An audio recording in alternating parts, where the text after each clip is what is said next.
What's up mga homies? Ngayon, dito sa likod ko, may bago tayong project. Project natin ngayon is Hyundai Veloster na turbo. Yan. So, ang gusto ni sir is exhaust system kasi yung luma niyang exhaust system is nagmalakas na daw yung vibration tapos medyo tunog lata na din. Kung makikita nyo doon, yun yung stock exhaust niya. Yan. Tapos ito na yung ginawa nating exhaust system sa kanya. Yan. Kung makikita nyo dito, ito yung pinaka-Y pipe niya yun sa muffler tip natin.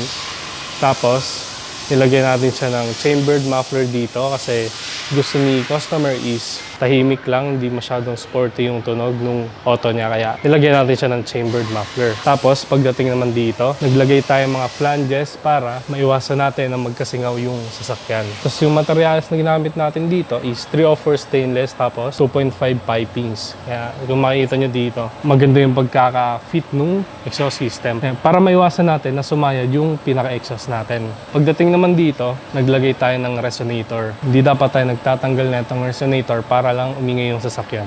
Dapat meron pa rin tayong resonator na nilalagay para hindi nawawalan ng back pressure yung auto. So hanggang dito lang muna yung pinakabit ni sir. Hindi pa tayo nagtanggal ng catalytic converter. Yan mga homies, pakinggan natin ano magiging tunog niya.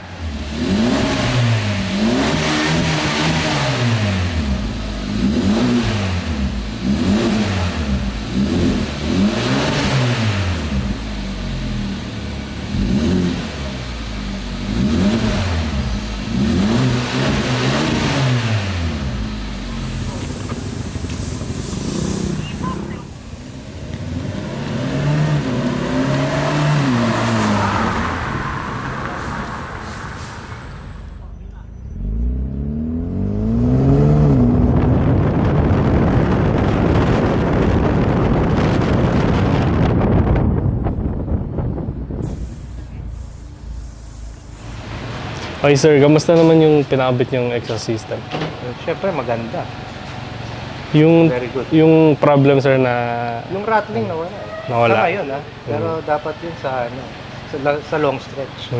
Pero sa ngayon agad at saka mabilis. doon magdag yung hatak sir. Oo, dumagdag. Ay, mga satisfied naman si sir. Thank you po. Thank you.